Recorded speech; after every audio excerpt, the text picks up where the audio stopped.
الفيديو بتاع مرتب دكتور جامعة في انجلترا نزل عمل بوم. تمام.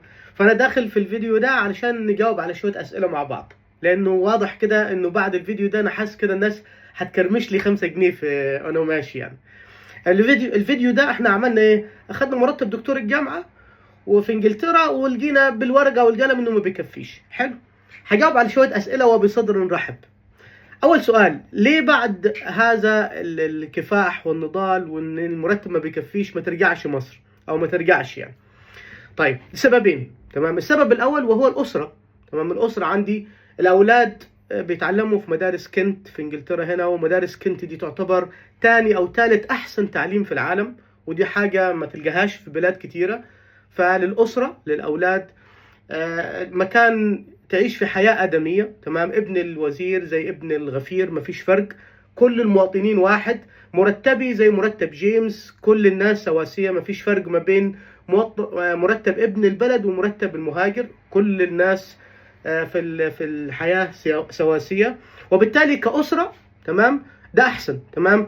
غير كمان ان هو بيدي لك استقرار، يعني بتشتغل بعد 5 سنين بتاخد الإقامة الدائمة، بعدها الجنسية. أي نعم القوانين دلوقتي بدأت تختلف، ولكن على ايامي انا، طبعا انا قديم لي 13 سنه هنا، كان بعد 5 سنين الاقامه الدائمه وبعدين بتاخد الباسبور. تمام. وده طبعا يعني بيدي لك، ده ثامن اقوى باسبور في العالم، بيدي لك اظن دخول ل 189 دوله بدون تاشيرات.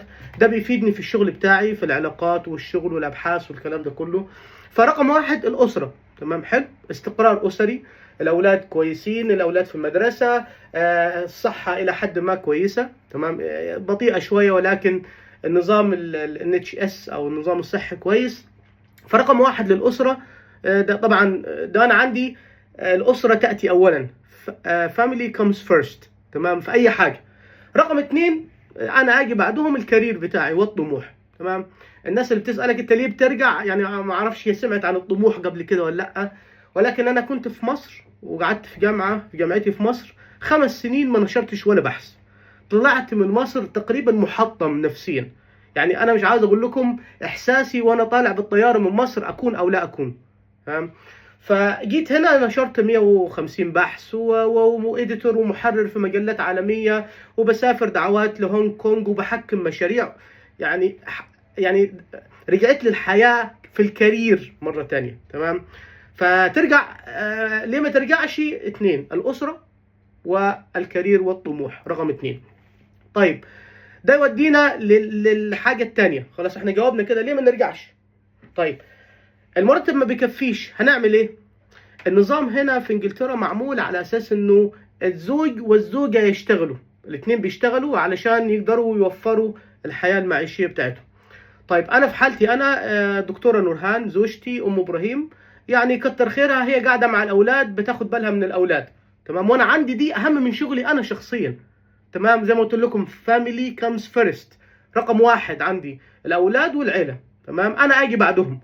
فان هي قد كتر خيرها قاعده مع الاولاد، يبقى انا كده انا المسؤول عن البيت، وبالتالي ما فيش دخل تاني جاي لنا. تمام. طيب، دخل دكتور الجامعه زي ما قلنا ما بيكفيش. ايه الحل؟ ليها حل، كل حاجه في الدنيا ليها حل. تشتغل شغل اضافي. صعبه دي؟ يعني انا هل حليت لغز تايتانيك مثلا، ولا لغز المثلث الاسود، ولا مش عارف بيسموه ايه ده، تراينجل مش عارف ايه؟ لا، هو الفكره كلها ان انت ببساطه خالص بتشتغل شغل اضافي. تمام. في حالتي انا، وكتبت الكلام ده قبل كده في بوستات، ان انا اشتغلت في مطبخ جامعه الملكه.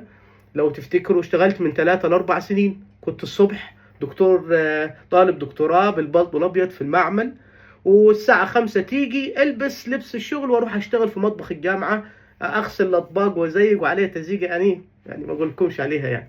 فكنت بشتغل، ودي حاجة أنا يعني بفتخر بيها يعني. عارفين انتوا فترة شغل المطبخ دي؟ يعني احنا كنا في المطبخ بتاع الجامعة كنا بنقدم 3 وجبات: المقبلات، الوجبة الرئيسية، والحلويات. ما بين كل وجبة فيهم حوالي نص ساعة. تمام. فكنا نقدم الأكل للناس ونستنى نص ساعة ولا ساعة لغاية ما يخلصوا ونيجي ناخد الأطباق ونحط الأكل اللي بعده. في النص ساعة ولا الساعة دي أنا طبعا كل زمايلنا اللي كانوا شغالين معايا كله على تليفوناته، وده فترة الراحة. انا كانت بالنسبه لي بقى ده الفتره الجوهريه في الدكتوراه. تمام. البريشس تايم بيسموه. كنت بعمل ايه؟ بطبع الابحاث بتاعتي واروح قاعد واقرا بسرعه لان ما قداميش وقت تاني. كنت بخلص شغل الساعه 2 بالليل، الساعه 8 الصبح المفروض اكون في المعمل، فده يعتبر شغلي. وكان دماغي تبقى مركزه جدا. النص ساعه دي دماغك لما تبقى مركز بتديك ما شاء الله يعني بركات من عند ربنا. فده رقم واحد. كنت بشتغل في مطبخ الجامعه 3 4 سنين، والحمد لله ده كان بيجيب لنا دخل اضافي. زائد انه قبل ما العيال يجوا كنا قاعدين في بيت يعني ايجاره مش زي دلوقتي، يعني 1600، وبالتالي كنا محوشين قرشين بنصرف منهم دلوقتي. زائد ان انا كنت بشتغل في تيوترنج في الجامعه، كنت بدرس في الجامعه اضافي. دلوقتي بعد ما بقيت اديتور ومحرر بحكم مشاريع دوليه. تمام، الحمد لله اسمك لما بيكبر بتجي لك مشاريع تحكمها، وبالتالي كل ده بيجيب لك دخل اضافي تعرف تغطي بيه العجز ده. تمام، ولكن مرتب الجامعه لوحده لا ما بيكفيش خلاص. ده اند اوف ذا تكست. دي حاجه ايه زي ما بيقولوا كده حقائق. تمام، كل الناس في 4000 كومنت على الفيديو الاولاني ارجعوا له، كل الناس اللي في اوروبا وفي اوروبا انجلترا وفرنسا وايطاليا بياكدوا الكلام اللي احنا بنقوله ده، لان الكلام زي ما بقول لكم حقائق وانا مسؤول عن كل رقم فيه. تمام. طيب، وفي ناس اعرفهم دكاتره الجامعه هنا موجوده في انجلترا، في ناس بتدرس تيوترينج وفي ناس بتشتغل شغلانات تانية. انا اعرف دكتور في الجامعه هنا لغايه ما بيجي ريدر ده اسوشيت بروفيسور، يعني استاذ مساعد او استاذ مشارك، كان بيشتغل سكيورتي في مباني، بيحرس المباني بالليل لحد الصبح. فده ما فيهوش عيب، الشغل ما فيهوش عيب، واي حاجه ليها حل زي ما قلت لكم يعني. طيب، ده ياكد لنا برضو ان احنا مش في الجنه. حلو، يعني انت الناس بتاخد الكلام على طول يا اما ابيض يا اسود. لازم نحب الافوره. افوره يعني ايه؟ يعني يتباكى والمرتب لا يكفي. مفيش الكلام ده. مفيش حاجه اسمها ابيض واسود. في حاجه اسمها دي المنطقه الرماديه. ده مكان على وجه الكره الارضيه له مميزات وعيوب. حلو، المكان اللي ما فيهوش عيوب الجنه. عشان كده لو فاكرين في سوره فاطر الايه 34 ربنا بيقول ايه؟ وقالوا الحمد لله الذي اذهب عنا الحزن ان ربنا لغفور شكور. حلو، المكان الوحيد اللي ما فيهوش حزن هو الجنه. غير كده انت موجود على هذه الارض فانت في مشاكل وفي ضغوط نفسيه وفي مسؤوليات تمام.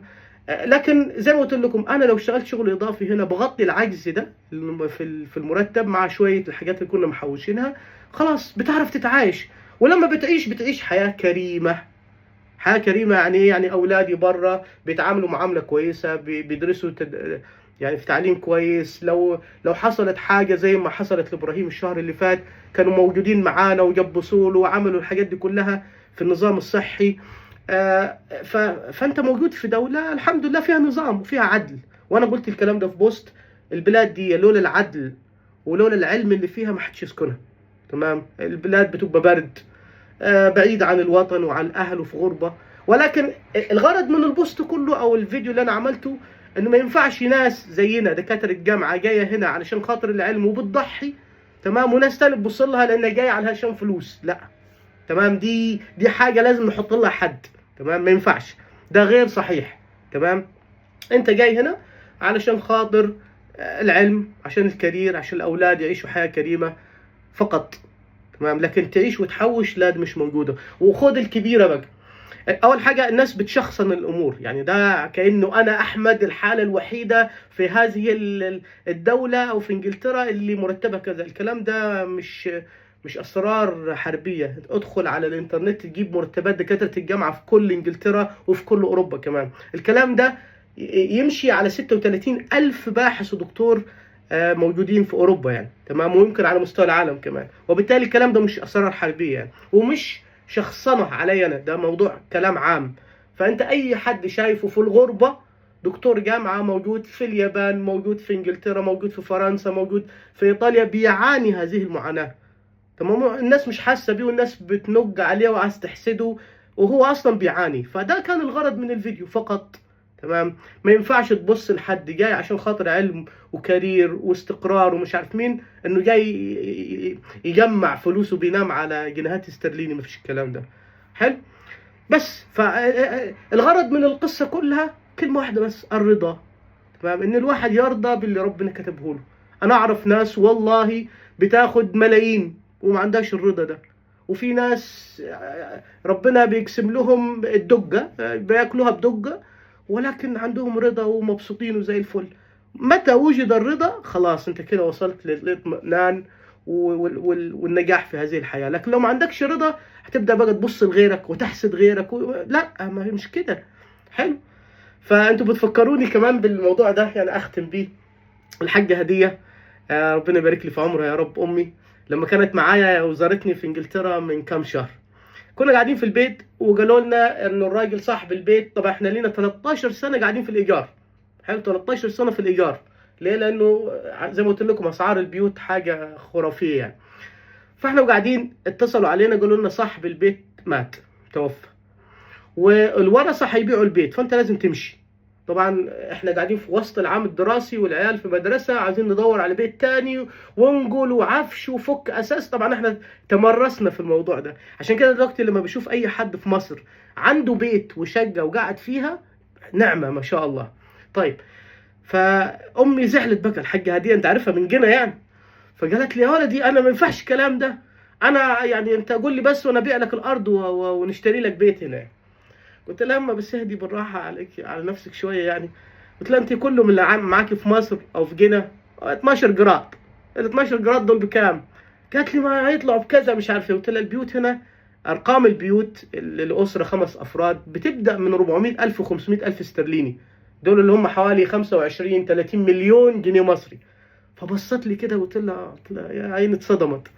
فهو بس كده يا جماعه، الغرض من الموضوع مش دايما الناس بتبص وبتاخد الموضوع يا ابيض يا اسود، مأفور في الكلام. ما نأفورش يعني، هو الكلام انا طلعت بحقائق وفردناها بالورقه والقلم.